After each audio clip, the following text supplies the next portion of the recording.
만약 사람의 손이 아니라 코드에서 태어나는 예술이 있다면 어떨 것 같으세요? 오늘 바로 그 경이로운 세계로 여러분을 초대합니다. 화면에 보이는 이 작품 좀 보세요. 이게 뭘로 보이세요? 꼭 외계 행성의 식물 같기도 하고 깊은 바닷속 산호초 같기도 하죠. 근데 정말 놀라운 건 이게 조각하거나 그린 게 아니라는 거예요. 이건 말 그대로 수학적인 법칙에 따라서 자라난 겁니다. 아니, 대체 어떻게 이런 예술이 가능할까요? 그 비밀은요, 우리가 흔히 생각하는 조각칼이나 붓에 있는 게 아닙니다.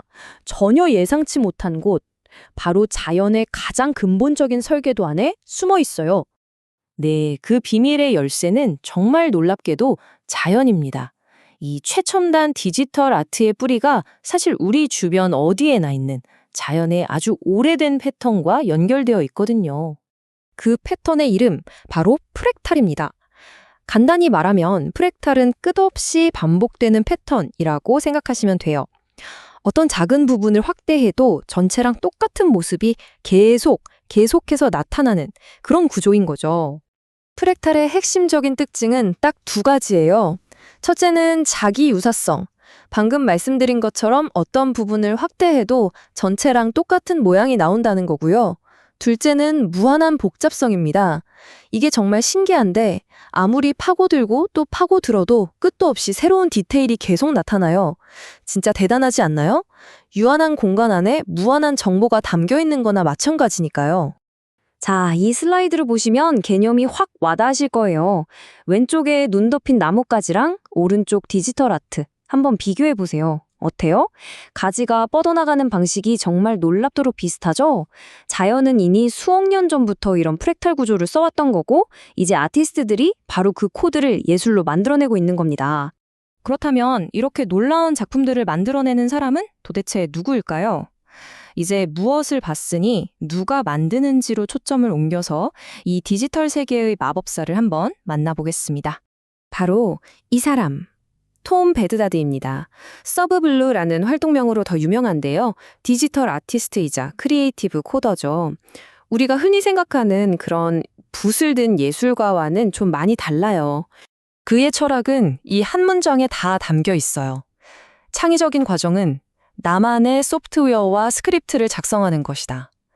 그러니까 이 사람은 단순히 주어진 도구를 쓰는 게 아니라 예술을 탐험하기 위한 도구를 직접 만드는 것. 그 자체를 창작의 핵심으로 보는 거죠. 그래서 그의 작업 방식을 보면 딱 세 단계로 나눌 수 있어요. 첫째, 자신만의 엔진, 그러니까 프로그램을 직접 만들고요. 둘째, 그 엔진으로 수학 공식의 세계를 막 탐험해요. 아름다움을 찾아 헤매는 거죠.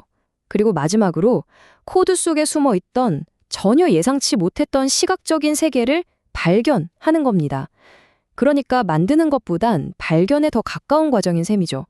자, 그럼 이제 그의 작업실 안으로 한번 들어가 볼까요?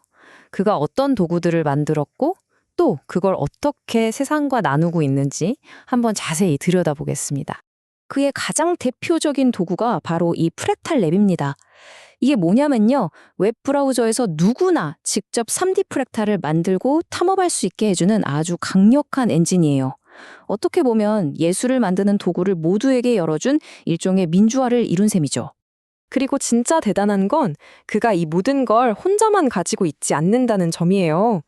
이 다이어그램 좀 보세요. 크랙탈랩 같은 핵심 프로젝트부터 아주 작은 실험까지 자기가 만든 도구들을 전부 오픈소스로 공개하고 있어요.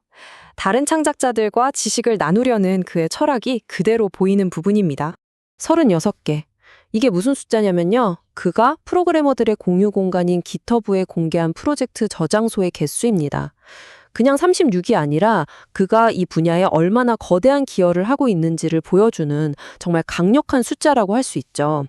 자, 그럼 이제 한 걸음 더 멀리서 볼까요? 톰 베드다드 같은 아티스트들이 열어가고 있는 이 알고리즘 기반 예술. 과연 앞으로는 어디로 향하게 될까요?